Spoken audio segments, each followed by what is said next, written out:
Unexpected. इतना ज़्यादा कुछ अनएक्सपेक्टेड हो सकता है इस फिल्म में, मैंने बिलीव भी नहीं किया था, मैंने कभी ये एक्सपेक्ट नहीं किया था। जितनी भी थ्योरीज बनाई गई थी सभी लोगों के द्वारा, मेरे द्वारा या किसी और के द्वारा, जितनी भी थ्योरीज बनाई गई थी वो सभी थ्योरीज फेल हो चुकी हैं। बिकॉज इस फिल्म ने कुछ ऐसा करा है अपनी स्टोरी के साथ जो किसी ने भी एक्सपेक्ट नहीं किया था। आपके जितने भी सवाल हैं इस फिल्म से रिलेटेड, वो सभी सवाल इस वीडियो के थ्रू आंसर हो जाएंगे। और हाँ, ये एक स्पॉइलर फ्री वीडियो रहने वाली है, इस बात की टेंशन मत लेना कि मैं आपके लिए कुछ स्पॉइल करूंगा। इतने दिनों से जो हाइप चलती आ रही थी, इतने दिनों से ट्रेलर, फैन थ्योरी, इतनी सारी चीजें आ रही थी, तो उससे आपको इस फिल्म की स्टोरी का थोड़ा अंदाजा तो हो चुका होगा। एक ऐसा शहर है काशी, जहाँ पर एक बहुत ही इविल फैसिस्ट रूलर सुप्रीम यास्किन राज करता है। वहाँ पर सभी लोगों की जो दशा है ना, सभी लोगों की जो हालत है बहुत बुरी है। वो खाने के लिए तरस रहे हैं और वहीं पर जो सुप्रीम यास्किन है और उसकी जो पूरी आर्मी है वो एक बहुत बड़े कॉम्प्लेक्स नाम के स्ट्रक्चर में रहती है जो एक इन्वर्टेड पिरामिड की तरह है। वहां पर आपको सब कुछ मिलेगा, जितने भी आप ह्यूमनली प्लेजर वाली चीजें एक्सपेक्ट कर सकते हो वो आपको सब मिलेंगी वहां पर। लेकिन आपको वहां पर जाने के लिए कुछ कीमत चुकानी पड़ेगी और उस कीमत का इस फिल्म में नाम रखा गया है यूनिट्स। आपके पास जब बहुत सारी यूनिट्स होंगी तभी आप उस कॉम्प्लेक्स में एंटर कर पाओगे। और यही ड्रीम होता है काशी में रहने वाले एक बाउंटी हंटर भैरवा का। एक दिन कुछ रिबेल आर्मी को पकड़ते हुए उस सुप्रीम यास्किन के सोल्जर मंदिर में पहुंचते हैं जहां पर उन्हें अश्वत्थामा मिलता है। अब किसी को नहीं पता था कि अश्वत्थामा वहां पर है, लेकिन इस स्टोरी में ये ट्विस्ट है कि महाभारत की जो वॉर हुई थी वहां पर श्री कृष्ण ने अश्वत्थामा को ये श्राप दिया था, तुमने जो उत्तरा के गर्भ की तरफ अपने ब्रह्मास्त्र को छोड़ा था उसका यही श्राप है कि तुम कभी मर नहीं सकते और तुम्हें अपनी गलतियों का पश्चाताप करने के लिए हमेशा इस धरती पर रहना होगा। और जब मैं कलयुग में जन्म लूंगा तो तुम्हें मेरे उस जन्म वाले रूप की रक्षा करनी होगी। तो एक तरीके से अश्वत्थामा की लाइफ का जो पूरा पश्चाताप है और जो सर्कल है वो पूरा हो जाएगा। जहां पर वो पांडवों के पूरे कुल को खत्म करना चाहते थे, वहीं पर वो एक बच्चे की जान बचाएंगे सो दैट वो खुद उस श्राप से मुक्त हो सके। अब ये सब चीजें ये फिल्म एक्सपेक्ट करके चलती है कि आपको पता होगा, क्योंकि फिल्म जैसे ही स्टार्ट होती है वो इसी पॉइंट से स्टार्ट होती है जहां पर कृष्ण अश्वत्थामा को श्राप दे रहे होते हैं। वो जो पॉइंट था ना, वहां पर मुझे थोड़ा सा ऑकवर्ड लगा स्टार्टिंग में। फिल्म एक ऐसे पॉइंट से स्टार्ट हो रही है जहां पर फिल्म ये एक्सपेक्ट करके चलती है कि हमें ये महाभारत की स्टोरी और ये सब पुरानी बातें जो टेक्स्ट में कही गई हैं वो सब पता है। लेकिन मुझे ऐसा लगता है कि यंगर जनरेशन को और बहुत सारे लोगों को शायद ये स्टोरी नहीं पता होगी। जब महाभारत का युद्ध होने वाला था तो दो साइड्स थी, एक कौरवों की, एक पांडवों की। दोनों ही साइड में बहुत ब्रिलियंट फाइटर्स थे, वॉरियर्स थे, योद्धा थे। तो जो कौरवों की साइड में योद्धास थे उसमें दो बहुत ही प्रोमिनेंट और इंपॉर्टेंट फिगर्स थी, जिनका नाम था अश्वत्थामा, जो कि गुरु द्रोणाचार्य के बेटे थे और गुरु द्रोणाचार्य ने शिवजी की भक्ति करके उनको प्राप्त किया था। और वहीं पर अश्वत्थामा का एक साथी था जिसका नाम था कर्ण, जिसके बारे में डेफिनेटली आपने सुना होगा अगर आपने महाभारत की थोड़ी भी स्टोरी पढ़ी है या देखी है या सुनी है। वो दोनों वॉरियर्स इतने ज्यादा खतरनाक थे, उन्होंने पांडवों की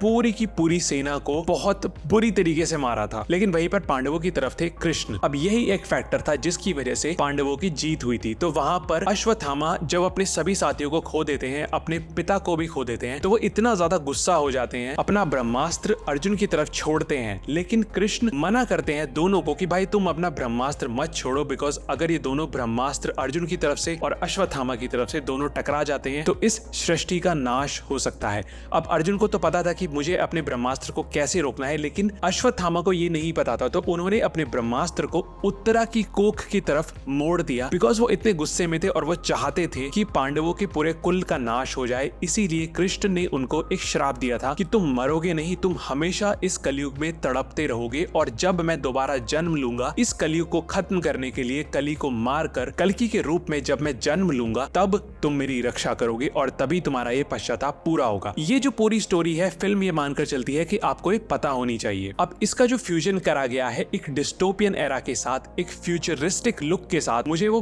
बहुत पसंद आया। बट जितने भी हिस्टोरिकल एलिमेंट्स थे, मैं ये कहूंगा फिल्म का वो सबसे ब्राइटेस्ट पार्ट थे। अब ये बिल्कुल भी नहीं है कि उन्होंने जो वर्ल्ड बिल्ड करा है उस नए काशी शहर का जो 2898 एडी में है, वहां पर लोग कैसे रहते हैं, वहां पर जो एक सुप्रीम यास्किन की आर्मी है वो किस तरीके से लोगों को दुख पहुंचाती है, उसमें जितनी भी चीजें यूज हुई है, रोबोट्स का कैसे यूज हुआ है, मशीन्स का कैसे यूज हुआ है, मैं उस कॉन्सेप्ट को, उस वर्ल्ड बिल्डिंग को बिल्कुल भी डिसरिगार्ड नहीं कर रहा हूं। बट जो फिल्म शाइन करती है ना, वो तभी शाइन करती है जब आपको वो हिस्टोरिकल स्टोरी के जो एलिमेंट्स हैं वो दिखाए जाते हैं। जब आप इस फिल्म को देखोगे आपको बहुत ज्यादा याद आएगी एवेंजर्स की, आपको बहुत ज्यादा याद आएगी मैड मैक्स की, और आपको बहुत ज्यादा सिमिलैरिटीज मिलेंगी ड्यून से। तो इसीलिए मैं बोल रहा हूं कि जब आप इस फिल्म के हिस्टोरिकल एलिमेंट्स को देखोगे तब आपको बहुत ज्यादा अच्छा लगेगा। आपको ऐसा लगेगा कि हाँ, हमें कुछ यूनिक और फ्रेश स्टोरी देखने के लिए मिल रही है इंडियन सिनेमा से। और मेरे ओपिनियन में इस फिल्म को जो अपने कंधे पर कैरी करके चलते हैं ना, वो है अमिताभ बच्चन सर। अगर वो इस फिल्म में नहीं होते ना,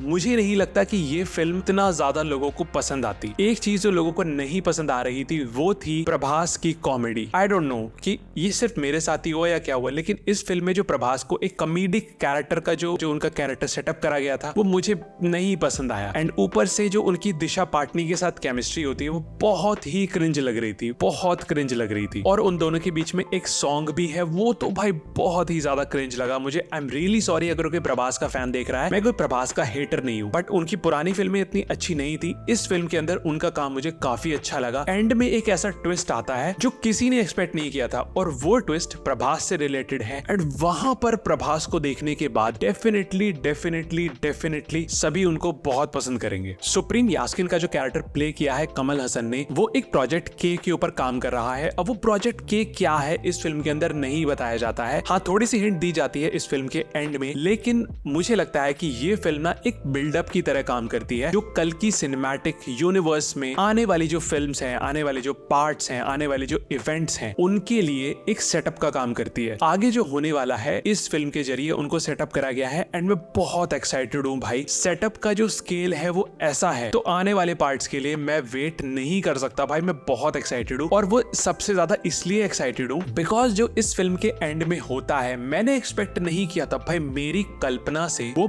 बहुत दूर था। अगर मैं अब देखने जाऊं तो हाँ, एक तरीके से वहां पर इफ एंड बट की थ्योरी आ जाती है। अगर ऐसा होता, ये वाली पूरी थ्योरी आ जाती है। और जैसे ही वहां पर जो ट्विस्ट है वो आता है भाई, थिएटर में हर कोई चौंक गया था कि ये क्या हुआ, मतलब ये फिल्म किस एंगल पे चली गई। बाकी जो पूरी फिल्म थी ना, मैं ये कहूंगा वर्ल्ड बिल्डिंग, कैरेक्टर्स, उन सभी को भी जो अगर छोड़ दिया जाए वो बहुत अच्छे थे। मैं उसके बारे में कोई बुराई नहीं करना चाहता, वो सब बहुत ही बढ़िया था। लेकिन ओवरऑल काफी ज्यादा बेसिक स्ट्रक्चर और बेसिक स्टोरी थी। हम ये बहुत सी फिल्म्स में देख चुके हैं, लेकिन जो एंड में होता है वो हमने भाई ज्यादा फिल्म्स में नहीं देखा है। एंड इसीलिए मैं चाहता हूँ कि आप इस फिल्म को एक बार जरूर देखो यार, इसको एक्सपीरियंस करो, और उसके बाद जो आपके थॉट्स है ना, प्लीज इस वीडियो पर आकर कॉमेंट जरूर करना कि आपको क्या लगा, मैं सही बोल रहा था या गलत बोल रहा था। इस फिल्म के अंदर बहुत सारे कैमियोज थे, उसमें से एक कैमियो के बारे में मैं आपको नहीं बताऊंगा, जहां पर हमें अर्जुन का कैरेक्टर दिखाया जाता है। एक्टर ने प्ले करा है वो मैं आपको नहीं बताऊंगा। किस एक्टर ने कृष्ण का रोल प्ले किया है वो हमें दिखाया ही नहीं गया। बट इस फिल्म के अंदर कुछ कैमियोज थे, जिसमें से एक को आपने ट्रेलर में देखा ही होगा, ब्रह्मानंदन सर। उसके अलावा इसमें राम गोपाल वर्मा भी हैं, और उसके अलावा इसमें SS राजामौली का भी एक छोटा सा रोल है। और उनका जो इंट्रोडक्शन था ना, वो मैं एक्सपेक्ट नहीं कर रहा था, वो बहुत ज्यादा अनएक्सपेक्टेड था। देखो, मुझे ऐसा लगता है कि ये ना एक बहुत ही ऑनेस्ट अटेम्प्ट है नाग अश्विन के द्वारा, जो एक हिंदू मैथोलॉजी और हिंदू हिस्ट्री को स्क्रीन पर कैसे दिखाना होता है उस मामले में मुझे ये